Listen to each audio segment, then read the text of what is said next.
Alguna vez, cierto amigo de otros lares, de esos que pisan por primera vez nuestras tierras y nuestras cosas, nos dijo que le sonábamos a documental cinematográfico, a referencia de periódico o a imagen televisiva.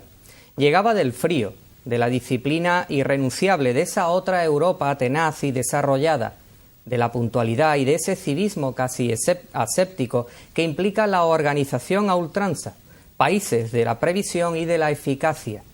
Y no hay más que pulsar sus pareceres, siquiera sea a superficie, para percatarse de que ellos se sienten como niños pequeños entre nosotros, perplejos y encantados ante un juguete impensable y maravilloso.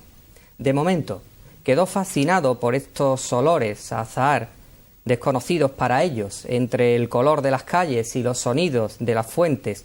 Nos hablaba también de su fascinación por estos altares nuestros, los de Semana Santa allá, y de este esplendor imaginero y cofrade. Y cómo no, hablaba también de estos vinos, de estos platos, de las tapas entre charla y charla, como comida casera, sin tecnología, pero abrazada a cultura, a arte y a tiempos de antes.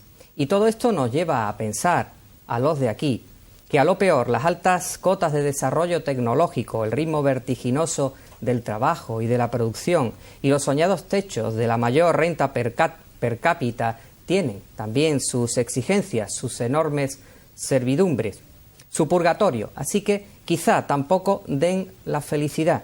Entre comidas rápidas, latas de refresco y caminatas diarias hasta el puesto de trabajo. Aquí, sin embargo, vivimos sosegados, aunque algunos no lo crean, quizá, seguro, porque nos cayó en suerte esa especie de paraíso existencial, donde resulta mucho más importante el vivir, y el vivir bien, antes que esas riquezas de otros lados de la vida, con excitaciones empecinadas para ir detrás de algo, que a fin de cuentas nadie sabe exactamente en qué consiste. Amigos de 8 Televisión, muy buenas tardes y bienvenidos a este programa de la Fundación Puerta de América. Nos encontramos hoy aquí con otro magnífico invitado y amigo nuestro para hablar de nuestra provincia y de nuestra cultura, que se llama Javier Maldonado Rosso. Javier, muy bienvenido y buenas tardes. Buenas tardes y muchas gracias por la invitación. Javier es doctor en Historia y si te parece, ¿qué otros desempeños, qué otras funciones, cuáles son tus ocupaciones en el día a día, Javier? Mis ocupaciones profesionales pues son en el puerto de Santa María como director del Centro Municipal del Patrimonio Histórico y del Museo Municipal. Y mis investigaciones pues en el grupo de estudios históricos Esteban Butelú de la Universidad de Cádiz, donde se trabaja no exclusivamente pero sí principalmente sobre la historia de la vitivinicultura de nuestra zona. En fin, luego en el ámbito ciudadano pues soy miembro del Aula de Historia Menesteo, del Ateneo del Vino del Puerto, del Centro de Estudios Históricos Jerezano. Bueno, se hace lo que se puede. Nos has dado un espectro de asuntos o de temas que son interesantísimos para que podamos hablar con nuestros amigos de la televisión, pero si te parece, has dicho la palabra patrimonio histórico. Desde la administración pública, ¿cómo o qué se entiende por patrimonio histórico y cuáles son vuestras directrices para afrontarlo, Javier? El patrimonio histórico, a mí me gusta decir que es una especie de diamante que tiene muchas caras, muchas facetas, como se llaman las caras de los diamantes, y esas facetas pues son la arquitectónica y urbanística, que es muy importante porque vivimos en un espacio, en un lugar. Es también el más complejo o la más compleja de las facetas del patrimonio histórico, pero también está la arqueológica, la artística, la documental y bibliográfica, la etnológica, que engloba un cajón de desastre. Es decir, que prácticamente todas las manifestaciones culturales en perspectiva histórica y toda la cultura material forman parte del patrimonio histórico. El patrimonio histórico abarca lo material y lo inmaterial también, en esa perspectiva histórica, o sea que es un campo amplísimo. Y en concreto, en el puerto de Santa María, ¿qué puede primar más? ¿Ese aspecto arquitectónico o ese aspecto inmaterial? ¿O hay que llevarlo todo? Hay que llevarlo todo, pero como decía hace un momento, el patrimonio arquitectónico y urbanístico pesa mucho, es muy importante porque es el espacio en el que vivimos y en el que nos relacionamos. Es un espacio de convivencia, pero también es un espacio de conflicto. Desde los inicios de la historia de la humanidad, el espacio es objeto de disputa y por tanto es objeto de conflicto. Todo lo que vemos hoy en día de problemas en la ciudad, desde la construcción de un aparcamiento subterráneo o los muchos problemas de corruptelas y tal, son precisamente manifestaciones de ese conflicto del patrimonio continuo, permanente. Aquí hemos tenido en algún programa a un director de cine, aparte de arquitectos, respecto al seguimiento de esa zona gaditana que nos ofrece incluso para las películas o para las localizaciones, esa versatilidad de nuestro patrimonio material como pueden ser los inmuebles. ¿Tú crees que o toda la comarca de Cádiz o desde las ciudades como El Puerto, como Jerez, como Sanlúcar, de qué manera podría revalorizarse ese patrimonio arquitectónico a la hora de darle salida en las películas, en las localizaciones, en los documentales? Es muy interesante, porque creo que efectivamente tenemos naturaleza y cultura, que es naturaleza transformada, antropizada. Y la provincia de Cádiz, sobre todo para centrarnos un poco, si queremos, en la zona de la bahía, del Guadalete, del Guadalquivir, ¿no?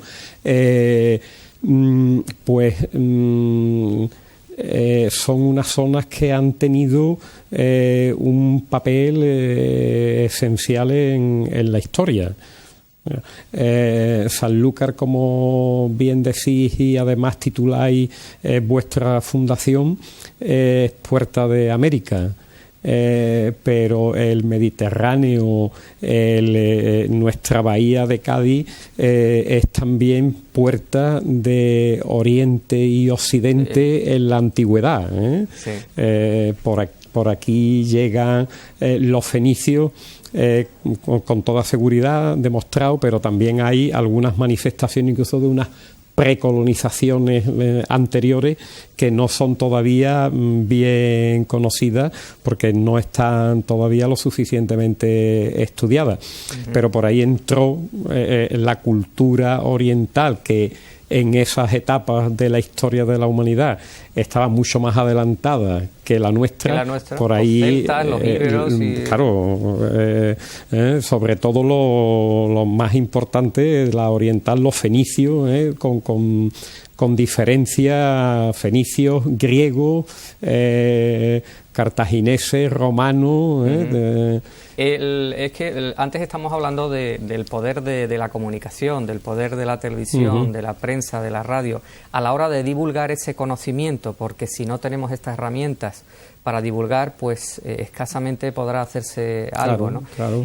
Nosotros hacíamos mucho hincapié en eso de las localizaciones, en concreto en la serie Isabel, bueno, que ha puesto en escena una serie de ciudades importantes de España al respecto de esa puesta en escena, y también en el puerto de Santa María porque se ha rodado parte de esta nueva serie del océano, ¿no? Se llama Tras el océano.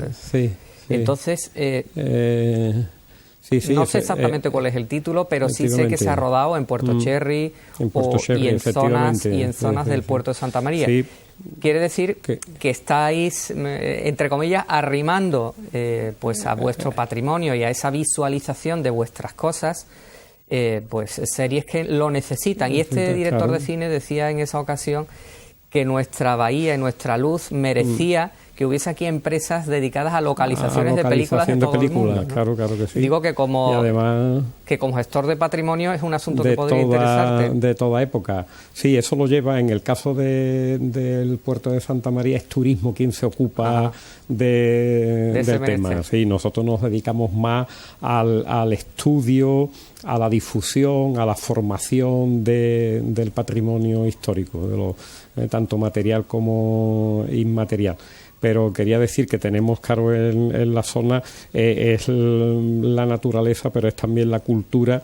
Por ejemplo, el yacimiento del castillo de Doña Branca, de época, ese poblado de época fenicia, que es de los más importantes del Mediterráneo y del Atlántico, ¿no? Entonces, y como eso, otros tantos testimonios de la cultura material de nuestra historia, que serían efectivamente platós, localizaciones magníficas para películas históricas. Claro. Y luego entramos en otro aspecto que también has mencionado al principio del programa, que es el vino y el mundo de la vitivinicultura, ¿no? ¿Por qué te acercas a este asunto? ¿Por qué empiezas a escribir de ello? Y te conviertes, puede decirse, en un especialista del vino, del tratamiento de la idiosincrasia de la historia, o del vino, de la historia, más bien de la historia de la vitivinicultura. ¿Y de dónde, cuál es el germen de eso, Javier? Sí. Bueno, pues probablemente haya una influencia familiar. Mi familia desde generaciones atrás trabajaron en bodegas en el puerto. Y de niño en mi casa yo escuchaba a diario a mi abuelo, a mi abuela, a mi madre, que trabajaban en bodega, hablar de las cosas de la bodega, de los problemas, etcétera. O sea que un poco me he criado en ese ambiente, ¿no? En ese ambiente. Luego, claro, era una actividad industrial tan importante que la mayor parte de la población activa en los años en los que yo era un niño, finales de los años 50, principios de los años 60, trabajaba en bodegas. Aparte había luego muchos los llamados eventuales que trabajaban en la temporada de Navidad para el brandy sobre todo, y ahí entraban cientos y cientos de personas. O sea que mi vida ha estado relacionada con esto. Luego, cuando yo estudié historia y me gustaba la investigación, pues vi que uno de los temas importantes de nuestra historia era precisamente esta actividad y esta cultura del vino y la actividad vitivinícola. Y entonces pues penetré, ¿no? Ahí. Has dicho una palabra importante y que a lo mejor desde nuestro punto de vista más de ciudadanos no acabamos de entender del todo, y es que el mundo del vino y de la bodega es una industria. ¿Crees que todo el mundo lo relaciona y lo identifica como tal? Y en caso de que sea, ¿y por qué no es así, Javier? Porque hay un concepto de industria restrictivo y que tiene como prototipo la industrialización británica.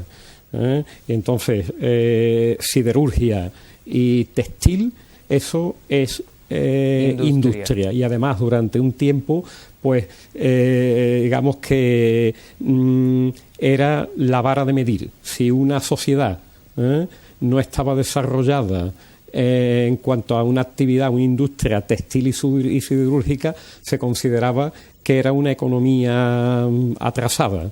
Bueno, estos son modelos complejos, incluso podemos decir culturales, ¿no?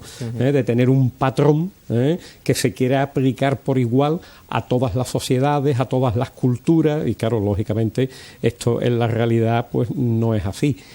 Para mí la vinatería es una agroindustria, o sea, yo la defino como agroindustria vinatera. para que quede más especificada, porque es muy importante. La parte agrícola, la parte vitícola es también muy importante.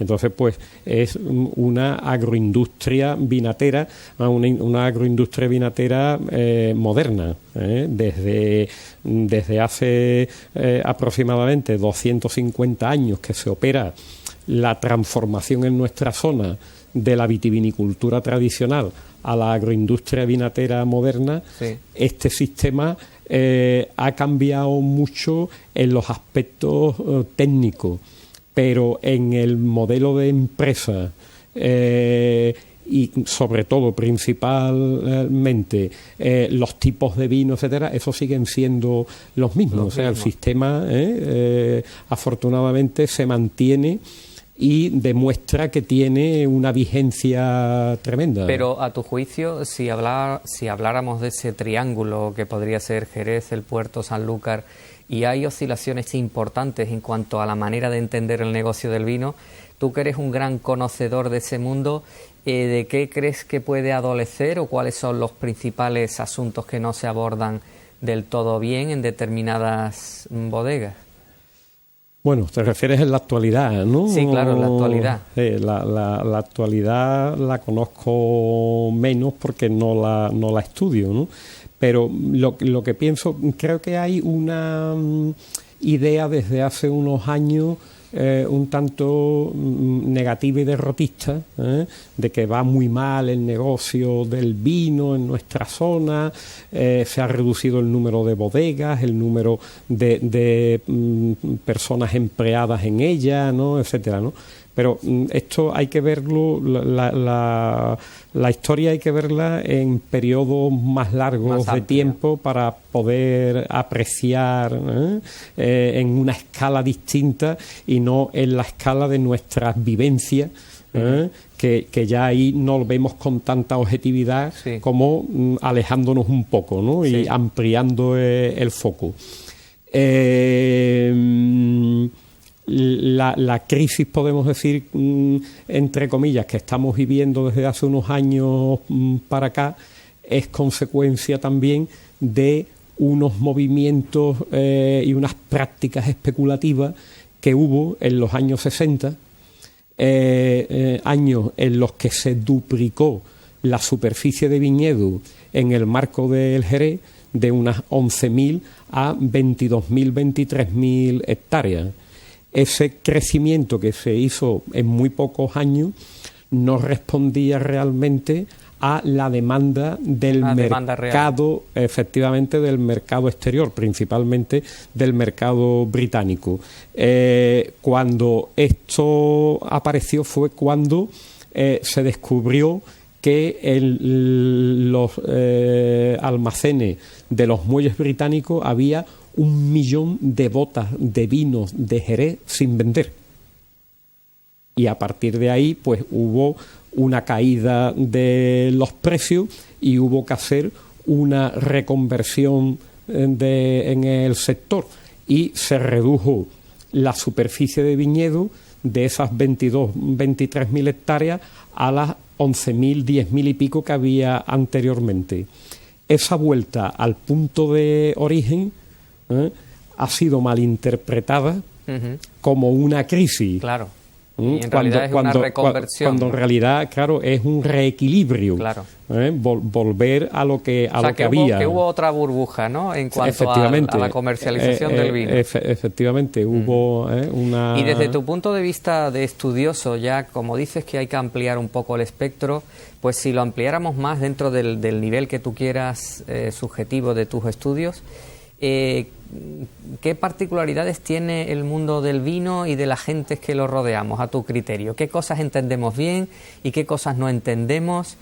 ¿Tú tienes alguna explicación filosófica de por qué aquí gira todo alrededor de las bodegas principalmente? Bueno, porque evidentemente porque son muy importantes económicamente, y también porque la actividad vitivinícola no solo tiene una influencia en la economía, sino también en la vida social, en las fiestas, ¿no?, en las relaciones. El patrón de Jerez es San Dionisio, de Dionisios, el rey, el dios griego del vino, cristianizado lógicamente, como San Dionisio, pero la importancia del vino en Jerez, en Sanlúcar, en el puerto, en toda la zona, es que desde época romana, como mínimo, clarísimamente, ¿no?, ha tenido mucha importancia. Eso ha marcado, ¿no?, también la sociedad, como te digo, las fiestas de la vendimia. Claro, lógicamente era motivo de satisfacción la vendimia, la recogida de la cosecha, ¿no? Y eso pues es una festividad muy importante que ha marcado mucho.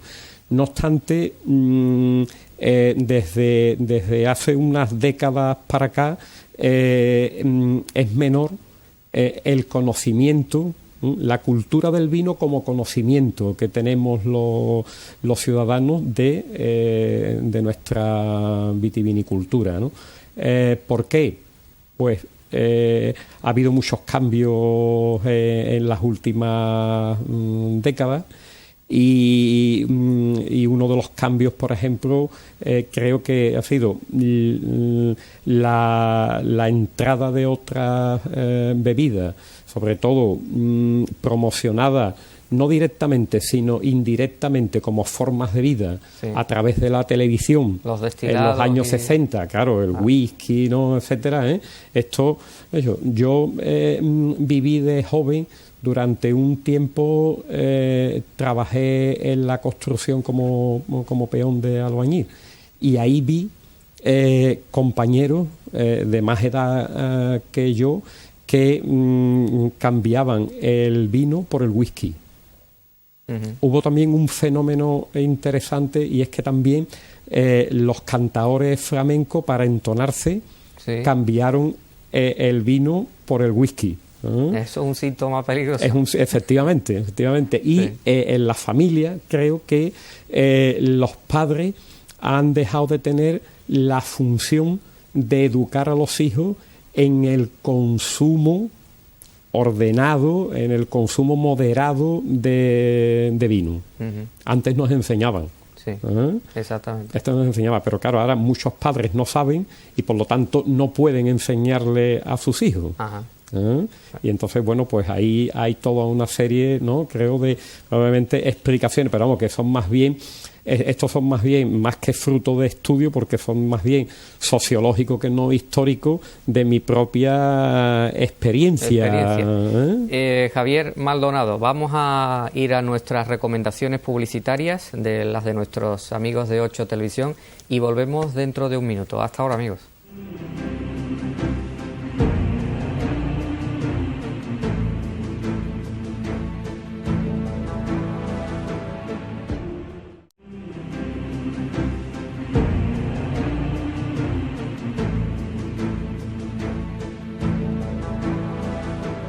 Por eso también quizá ese amigo nuestro nos dice que a los andaluces de este rincón habría que declararnos especie protegida, siquiera sea para que el personal de otras latitudes nos vea vivir y disfrutar. Viva Europa, dice nuestro amigo, pero con nosotros, y tal y como somos nosotros. De cualquier forma, les caemos bien, incluso ahora, cuando saben que les costamos el dinero, que nuestros riesgos financieros les afectan, y mucho. Afirma incluso que vivimos de perlas, como islotes felices en medio de la Europa súper tecnificada y súper organizada. Habla de nuestra hospitalidad ancha y abierta, de la amabilidad y espontaneidad de nuestras gentes, de la natural cordialidad y simpatía del hombre y la mujer de la calle, y sobre todo se queda perplejo por nuestra y de nuestra alegría vital, aparentemente despreocupada de cuanto no sea el puro placer del vivir. Hombre, le dije, también nos interesa el Producto Interior Bruto, el Banco Central Europeo, el Euribor y hasta la Merkel. Nos interesa la amenaza inflacionista, la macroeconomía y el déficit público, pongamos por caso. Pero claro, todo esto nos parece compatible con el ratito, con el buen ratito de charla, la media botella de fino o de manzanilla y las asedías fritas. Y no es que estemos todo el día de parloteo entre copa de vino y manzanilla y fino y bailoteo y Semana Santa y ferias. aunque también hay excepciones gloriosas, pero demonios, procuramos siempre alegrarnos la vida, y se ha reído mucho cuando le hemos contado el lema de aquel andaluz, amigo viejo de perenne memoria, que decía que el negocio que no te permite levantarte a las 11 de la mañana ni es negocio ni es nada. Bueno, tampoco será eso, tampoco será. Y ahí quedó la cosa. Amigos de 8 Televisión, seguimos con Javier Maldonado Rosso, seguimos con nuestro doctor en Historia y seguimos hablando de nuestra comarca, de nuestro vino y de cómo enfocar esta historia nuestra hacia los que no nos conocen todavía, quizás desde el centro de Europa. Javier, esa divulgación de nuestra historia, de nuestra idiosincrasia, de nuestra manera de entender la vida, ¿cómo se puede hacer a través de los libros, de la escritura, de los artículos? ¿Cuál es tu opinión? Hay que investigar mucho, pero no sé, me gustaría, al hilo de lo que me preguntas, decir que hay una concepción tanto tópica de los orígenes de la agroindustria vinatera del marco del Jerez. Del Jerez. Hay una idea de que los protagonistas del negocio bodeguero moderno fueron comerciantes ingleses que llegaron a finales del siglo XVIII, principios del siglo XIX a nuestra zona, cargados de libras esterlinas y que invirtieron en el negocio y que sobre todo a partir de 1834, que es cuando se suprimen los gremios en España y se pasa claramente del proteccionismo al liberalismo, y a partir de ese momento se suprime el gremio de la vinatería de Jerez, que tenía unas ordenanzas muy restrictivas para el negocio, pues que a partir de ahí es cuando comienza la agroindustria vinatera moderna. Se levantan las bodegas características de la arquitectura, nuestra arquitectura bodeguera característica, etcétera. Pero la realidad es que estos cambios se produjeron 70 u 80 años antes, es decir, nos tenemos que ir a mediados del siglo XVIII para encontrar las raíces de la agroindustria vinatera moderna de la zona. De la zona. El gremio de vinatería en esa fecha, como he dicho, tenía unas ordenanzas en las que se establecía precio mínimo de venta para los mostos y los vinos en claro de la cosecha. Se prohibía que se pudiesen mezclar vinos de distintas procedencias, es decir, en Jerez no entraban vinos de Sanlúcar ni del Puerto, ni en el Puerto los de Sanlúcar y Jerez, y así sucesivamente. Eran ciudades privilegiadas que tenían un mercado protegido, súper protegido. Se prohibían en esas ordenanzas el almacenado de vino, es decir, los cosecheros, el comercio que les interesaba era lo que se denominaba el comercio pasivo. Hacer la vendimia era más tardía de lo que es actualmente, en los meses de octubre, en el mes de octubre y a finales de octubre, noviembre, ya exportar, le compraban, ¿no?, los comerciantes los vinos para el Reino Unido, y en los meses de abril, marzo-abril, pues ya los vinos en claro, los vinos desliados. ¿Qué sucedía? ¿Qué sucedía con estos mostos y vinos en claros que iban al Reino Unido? Que allí los importadores los dejaban envejecer durante un tiempo, los combinaban entre sí para obtener los tipos que gustaban a los consumidores. Sí. Y se estaba creando en el mercado de destino un valor añadido. Exacto. Que no se estaba generando en el mercado de origen. Entonces hubo un grupo pequeño pero activo de cosecheros, de comerciantes, de exportadores y de montañeses, que era también un gremio, un sector muy activo de la economía de la zona, propietarios de tiendas, sí, de comestibles y de vino, de ultramarinos, efectivamente, que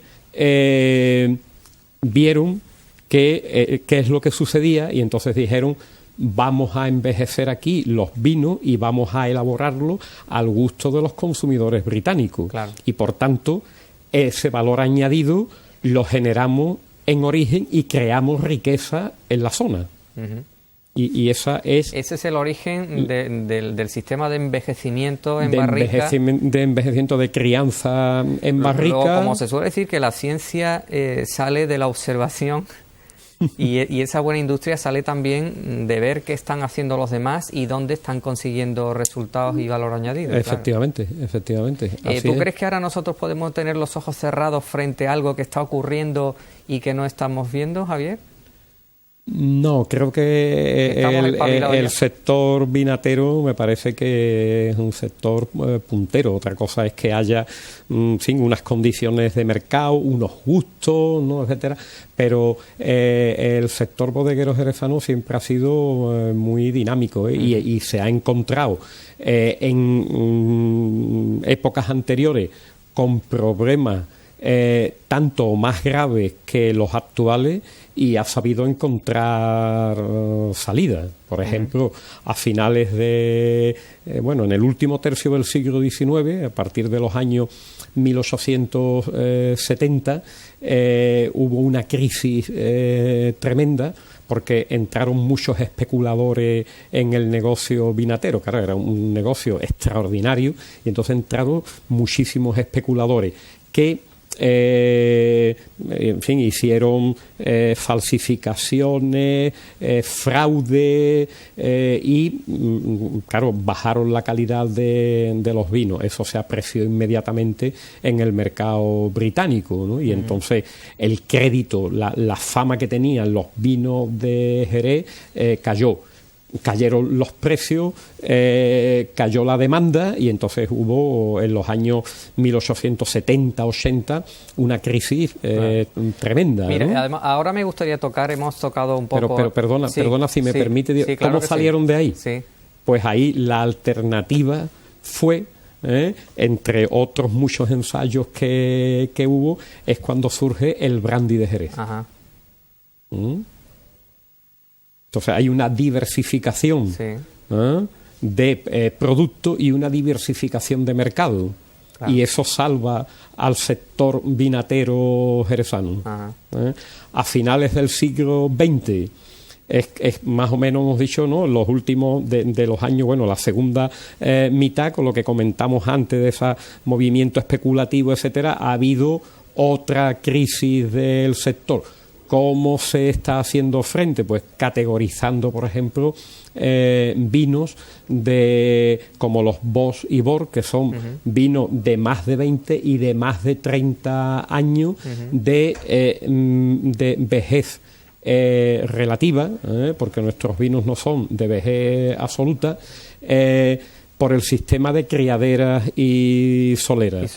Entonces son unos vinos, no tiene el mismo volumen de salida que los vinos no categorizados de la denominación Jerez Sherry, pero es un nicho de negocio importante, y se ha diversificado también en otros tipos de vino como los tintos. Eso es. Que te decía antes que, como hemos tocado un poco el asunto patrimonial, has explicado también un poco en profundidad el asunto del vino, nos queda a nuestra comarca un tercer eje, que es el río Guadalquivir. En concreto, tu colaboración en este libro al respecto del río Guadalquivir, ¿en qué consiste y qué crees que significa para nuestro entorno el río Guadalquivir, Javier? Bueno, el río Guadalquivir no solo para nuestro entorno, ¿no?, sino para Andalucía es el eje que la articula, ¿no? La depresión del Guadalquivir, el valle del Guadalquivir, articula las Andalucías, la alta, la baja Andalucía, la Sierra Morena, las depresiones subbéticas, o sea que es articulador de nuestra... Y por eso, por ejemplo, en época romana, el río Betis es también quien le da nombre a la zona, ¿no? A la provincia romana de la Bética. Mi colaboración en en el segundo libro que se ha editado sobre el río Guadalquivir es sobre la historia de la vinatería sanluqueña. Elegí como título una frase del siglo XVIII que se dice en el Cabildo Municipal de Sanlúcar, que el vino es la sustancia de Sanlúcar. Qué bonito. Una frase muy bonita, efectivamente, ¿no? Y muy expresiva, ¿no? Sí. De lo que era el vino para Sanlúcar. Desde, bueno, por supuesto, como hemos dicho, desde épocas muy antiguas, el vino ha sido una actividad muy importante para Sanlúcar. Pero a partir del descubrimiento de América, pues ahí hay otro mercado importante que Sanlúcar, como antepuerto de Sevilla, supo aprovechar muy bien. Yo, en fin, hago algunas matizaciones porque me parece que tan importante como el consumo de vino de Sanlúcar y de la zona, pero sobre todo de Sanlúcar, porque los vinos de Jerez y el Puerto iban más destinados al mercado europeo, británico y norte europeo, sí. Mientras que los vinos de Sanlúcar sí estaban más orientados al mercado americano y a todo lo que tenía que ver con el mercado americano, es decir, con las expediciones, no solo, sí. Por ejemplo... Del autoconsumo también, de todas las flotas y todas las expediciones. Efectivamente, eso era muy importante. Además y eso, de ser casi parte de la terapéutica la aplicación de los vinos. Claro, en alta mar, lógicamente, era preferible a partir de unos días beber vino que agua, ¿no? A través del agua se podía pillar el escorbuto, otras enfermedades, y entonces el vino era un antiséptico y mucho más sano que el agua. Digo, para que nos podamos hacer una idea, ¿no? Partieron flotas desde Sanlúcar a América de 17 o 18 mil personas.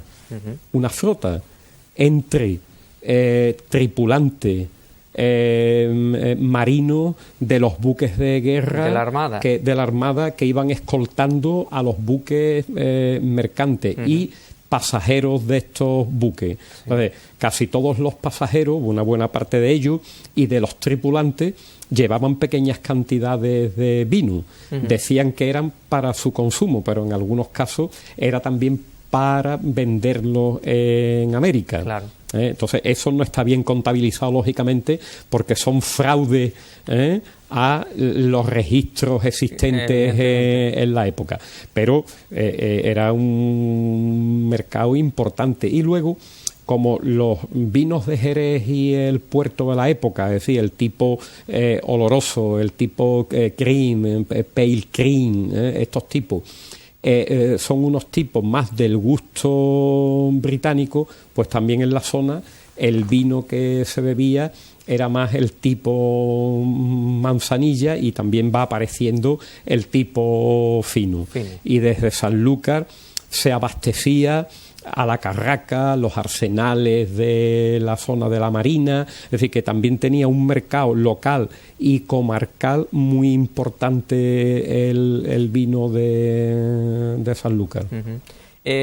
Como vamos a ir concluyendo, Javier, sin perjuicio de que podamos contar contigo en sucesivos programas, tú como doctor en historia, como muy allegado a toda la divulgación histórica, para ti también la intrahistoria es una manera de divulgar, es decir, sacar pequeñas cartas, pequeños comentarios, pequeños sucedidos entre personajes a lo mejor no principales, ¿Tú crees que eso también forma parte de la historia grande de las cosas? Por supuesto. Yo creo que he hecho un ejercicio, una aportación en ese sentido, porque volviendo a lo que hablábamos antes del cambio particularmente en Jerez, de la vitivinicultura tradicional a la agroindustria vinatera moderna a mediados del siglo XVIII, eso lo hacen unas personas que eran unos auténticos desconocidos, pero que sin embargo fueron los protagonistas y que eran españoles de Jerez, de la montaña,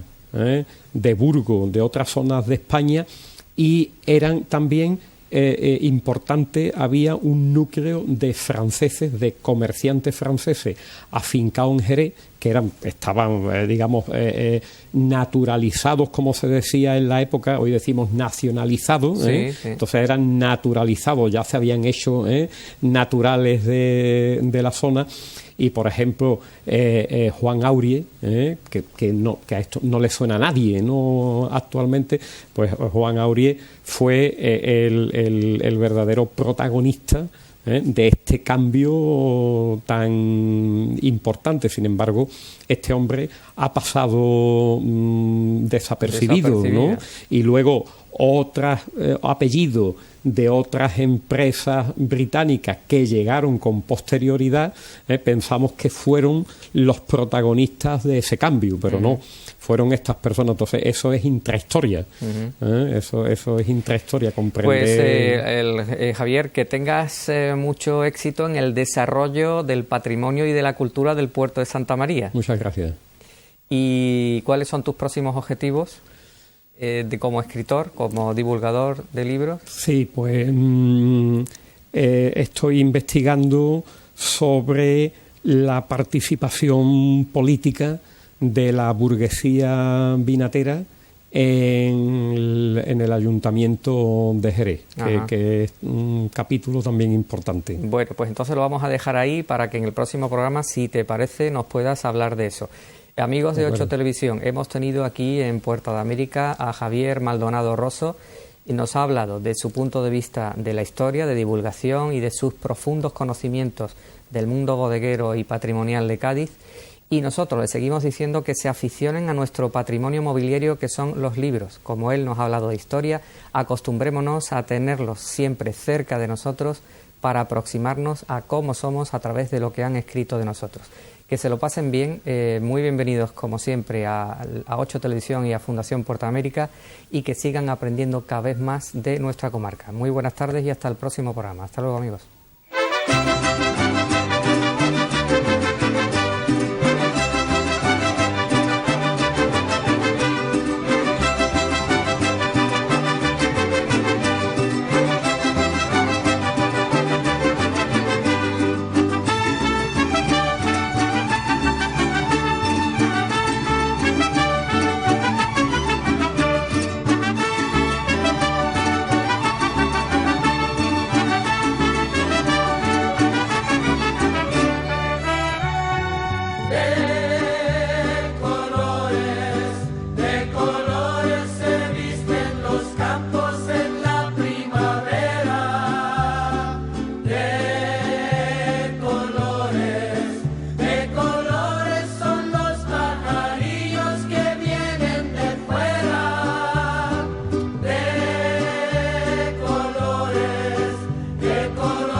De colores son los mil reflejos que el sol